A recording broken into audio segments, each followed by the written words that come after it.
British wheel vehicles. These were not originally promised for 2023.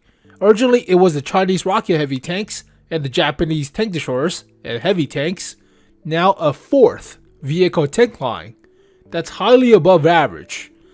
Alright folks, it has been 2 months since the last update video from Wargaming. So let's take a look at what they're up to. Those rascals.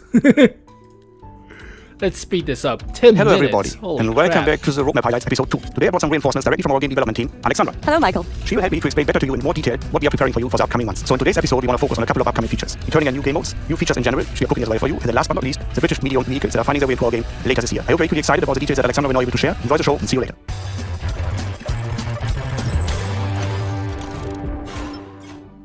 Hello, Wargamers. My name is Aleksandra Legenchenko, and I am a senior game designer at World of Tanks. Performing a design owner role, my team and I help to develop various features such as metagame systems and in-game events. I'm very happy to be here today and continue updating you guys on our last news and upcoming events. So, let's go. Let's start off by looking at a game mode beloved by players, Frontline. We plan on bringing Frontline back very soon, but it should receive a couple of changes in comparing with previous iteration. We would like to simplify systems of the game mode in order to make it more comfortable for players to use. Let's take a closer look at what we are planning for the game mode.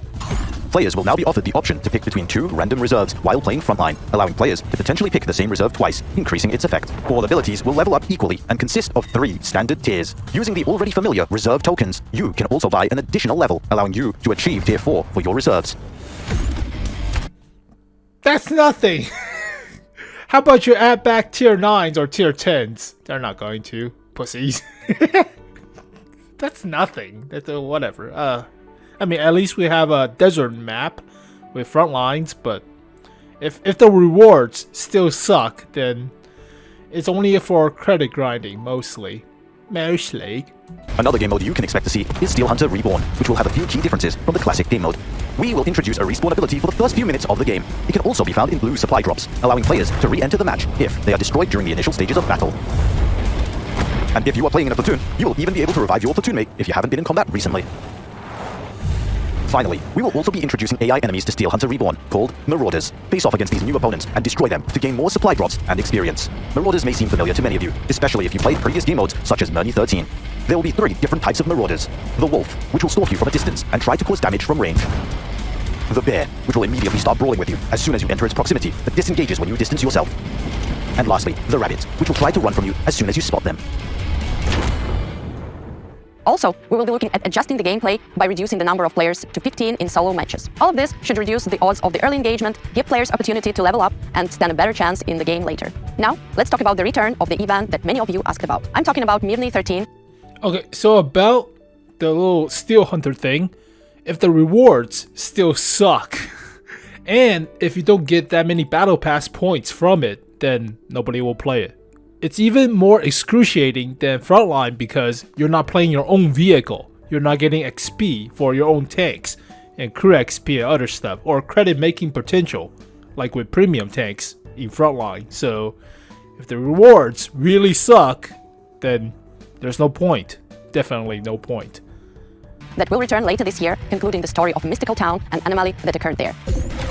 We have been hard at work polishing Mirny 13 to improve this mode, which players are already familiar with. We have been adjusting the gameplay, adding more abilities and anomalies, giving you more control and options over the benefits during battle. We are also revamping the boss fights, creating a more exciting yet challenging experience for you and your team. So pay close attention to future announcements, where hopefully we can share more specific details. Alright, so the thing about Mirny 13 is you got crew members and the King Tiger skin, or just the King Tiger from originally Twitch Prime, back into your garage. So that got removed. You can earn it back as a tier 7 premium for American heavy tanks, but that was the gift or the appeal of the whole line of playing Mirny 13, right? Whereas if you don't have the good reward from Steel Hunter or whatever, but you're not going to play the mode, so just a small food for thought. You can also expect UI changes to the service record page. We plan to make adjustments to the visuals of WTR ratings. WTR will now be divided into 5 groups: Bronze, Silver, Gold, Ace, and Legend, each consisting of 3 levels, for a total of 15 levels. We hope this will provide better visualization of the rating system and how your rating compares to other players. We will also be introducing the ability to customize the achievements featured on your main statistics page, giving you the ability to show off your favorite medals and achievements. At the end of the day, we want to give all players the opportunity to share their achievements and make their service record more representative of their battle scores, while still allowing them to show off their proudest achievements. We hope that you are as excited as us about all these new Okay, service record update is neat, but unless you can show it off in actual battle, like rub it in your opponent's face, then it doesn't matter that much, right? It doesn't really. I'm gonna put 𝘕𝗏𝗄𝗃 as my first. How many 𝘕𝗏𝗄𝗃 medals I earned? Very honorable. Okay. dates, but we have an announcement of a few game modes that are planning to return this year. Firstly, our beloved Waffentrager that will reappear later this year and will continue the existing story. 𝘕𝘰𝘵𝘪𝘠𝘭𝘺 has been hard at work in order to protect everything she and her father have created. However, the Allies added one more familiar tank to their arsenal to fight her forces, the 𝘕𝑉𝑃-T5051. So be prepared for the return of this game mode in addition with a new tank and some new exciting changes. Another game mode that we can expect. Okay, basically, Waffentrager event is not about the Waffentrager. It's about selling you Waffentrager boxes that contains the Chieftain prototype or something of a freaking KV4. KTTS! Or demounting kits, practically. So, it's about the boxes, but you already seen how Wargaming basically monetize every holiday, like St. Patrick's Day, with boxes now. It's no surprise. You can do this whatever, right? For like Memorial Day or Independence Day or hell, just for any other holiday throughout the whole year. It doesn't matter. Whatever. To return this year is Arcade Cabinet. While we can't share too much about what's planned for the next iteration, we can tell you that the game mode will feature new unique gameplay that many of you will be excited to try out. And finally, we have some more information regarding the British wheeled medium tanks. We know many players have Okay, let's slow this down. This is more important.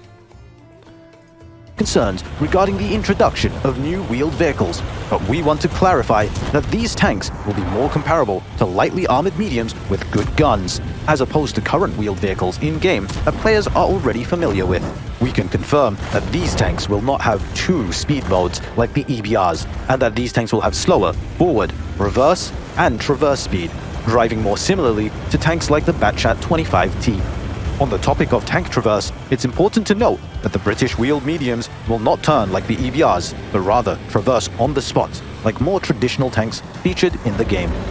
Furthermore, these tanks will be much larger than existing wheeled vehicles. The slower speeds and the larger models should increase the chances of causing damage when hitting the wheels. Also, these vehicles will receive a penalty of over 60% to mobility when one wheel is damaged. Damaging more wheels will have a smaller effect on the tank's mobility. This differs from existing wheeled vehicles, which receive a 25% penalty and see a larger reduction in mobility with more damaged wheels. We plan to introduce the line from Tier 5, branching off from the Covenanter and leading up to Tier 10.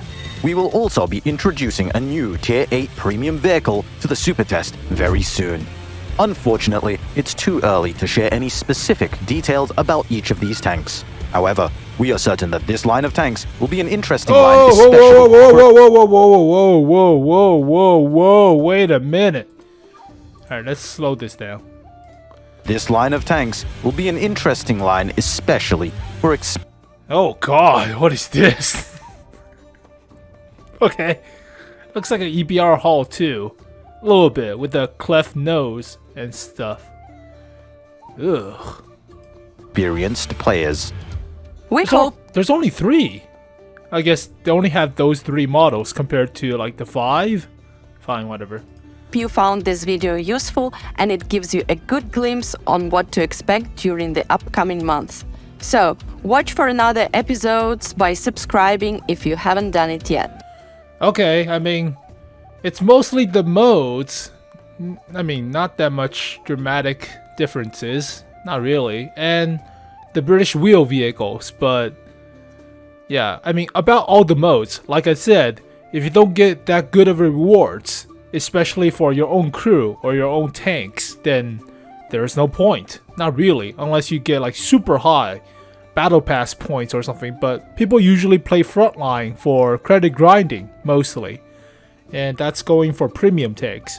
Now for Steel Hunter, that's for the the Battle Royale of 2018 or something for those who are really obsessed with those. But nowadays, you cannot use your own vehicles, you don't get that many battle pass points, and you don't get a tier 9. Originally, it was the Object 777 version number 2, or the Char Future Project 4 for playing both Frontlines and Steel Hunter, but nowadays, you don't have to play it. So if the rewards suck, then obviously you don't play it. But Arcade Cabinet is mostly for testing to see which stats gets balanced out and stuff. Mirny 13 was originally for the gimmick, as was the crew members, as well as the King Tiger for the American Heavy Tank line, or Premium American Heavy Tank. But, I mean, for personal achievements or service record update, if it will show me, that's, I mean, unless you can rub it into other people's faces, it doesn't matter that much, right? Nobody really look at other people's service records unless you're super toxic. Not really. Alright, internet broke. Doesn't matter.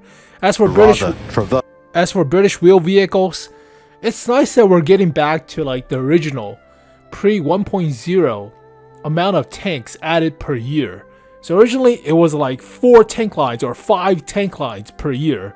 And that was back when, I think it was 2013 or 2014. Pre 1.0, pre HD stuff, so you don't have to worry about HD graphics. But back then they added the Waffentragers, the heavy tank lines, the medium tank lines like crazy. Nowadays you get 2 tank lines at best per year. So this year, supposedly we're getting 4. The British wheel vehicles, along with the Japanese tank destroyers and the heavy tanks. And we've already gotten the rocket heavy tanks, the Chinese rocket heavy tanks, but, I mean, quantity is a quality of itself, right? Speaking of Russians and Stalin tactics, quantity is a quality of itself. Just pour more crap on it. Zerg Rush. Oh, there you go, folks. Nothing to really talk about. I would like to see more maps. The basic simplest way to improve wargaming or World of Tanks is basically more maps, more customization to your own vehicles, like more detail, personalization, but simple stuff. Not really. I mean, it's hard to program, but really simple concepts. And what's the point of playing British wheel vehicles? Not really. I mean, it's just playing with a Centurion that doesn't have armor, practically. You have a good gun, but you don't have DPM. Might as well play with the Centurions. Debatable. Well, there you go, folks. Hopefully you guys enjoyed the video. Thank you guys for watching. And I'll see you guys next time. Peace.